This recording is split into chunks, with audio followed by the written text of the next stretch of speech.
The story of Blue Lock and the philosophy of Japan's football is about collectivism, working together as a team, instead of trying to overcome one's individual abilities for the sake of winning. The collectivism of Japan's football philosophy has hurt many people.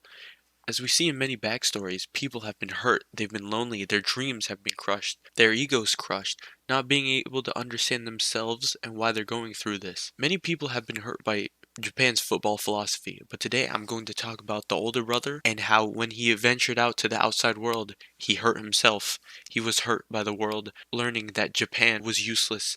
It could not help him at all, and it never prepared him for the outside world, and how he tried to bring his younger brother out of that situation, out of that despair, but instead he only brought him towards that despair. Itoshi Sae was a football prodigy. He was the best of the best in Japan. And because he was the best, he never really followed and conformed to Japan's philosophy of playing football. He was always there. He always knew what was the best course to take. He always knew where to shoot his shot. He was brilliant. He was good at everything.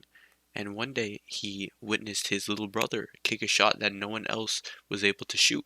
And he asked his brother, "Hey, Rin, play football with me." For years and years together, Rin and Sai played football together. They were the strongest duo. No matter who stood in their way, they wouldn't lose. They were the strongest supposed world's number one and the supposed world's number two.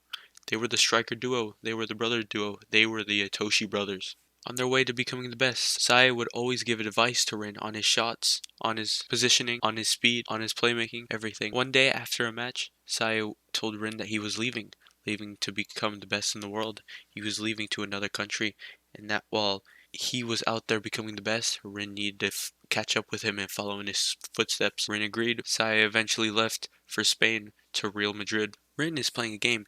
Rin does not conform to the philosophy of Japan. His coach tells him to pass the ball, to stop playing solo, but Rin doesn't listen. He knows what he needs to do. He listens to his instinct to kill, to score, to win, and that he does. After the game, Rin is practicing, trying to shoot the ball. He shoots the ball from far away, but the ball didn't land exactly where he wanted to. Then a couple seconds later, he sees his brother, who mocks his goal, telling him that it was shoddy, it could have been better. Rin is happy to see his brother again, but when we see Sai, he has a dead look on his face. Rin asks Sai what he's been up to. Sai tells him that he's changed his mind. He's going to be the world's best midfielder. He gave up on being a striker a long time ago.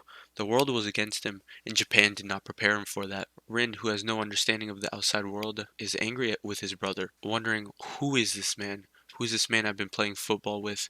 Who is known as Itoshi Sai, who is my blood brother. This man who dreamed of being the world's number one striker is now forfeiting his title. He is reserving himself to become a midfielder. Who is this person? What have you done with my brother? Rin doesn't understand the conditions that Sai has been through. Sai tells Rin that he doesn't understand. He can't comprehend what he's been through.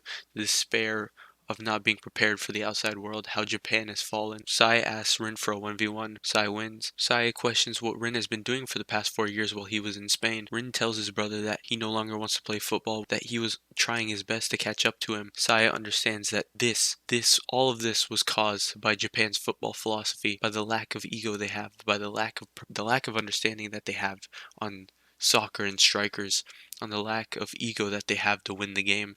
This is why Japan is failing in the World Cup. This is why Japan lacks strikers, and Sai understands this. Instead of comforting his brother, Sai tells Rin to quit. Some people think that Sai is saying this to get Rin to come back, just like Itachi did for Sasuke. But the thing is, I think that Sai believed that truly, if he couldn't live up to the task, that Rin should quit. Rin should not go on living his life trying to become the best, only to find that despair. Find out that instead of the 4 years he was training, the next maybe 8, 10, 12 years of his life was a waste because he couldn't become the best at all, because he was lied to, because Japan lied to him, because Japan fooled him into thinking that he could be strong, when in reality he was weak. Sai leaves Rin there, alone. Rin is wallowing in the pain of knowing that his brother lied to him. Rin goes home.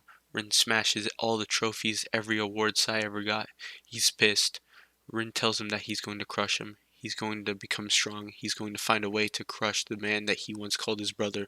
He no longer sees him as his brother, but instead a nuisance that ruined his life, that ruined his dream. He's going to crush Itoshi Sae.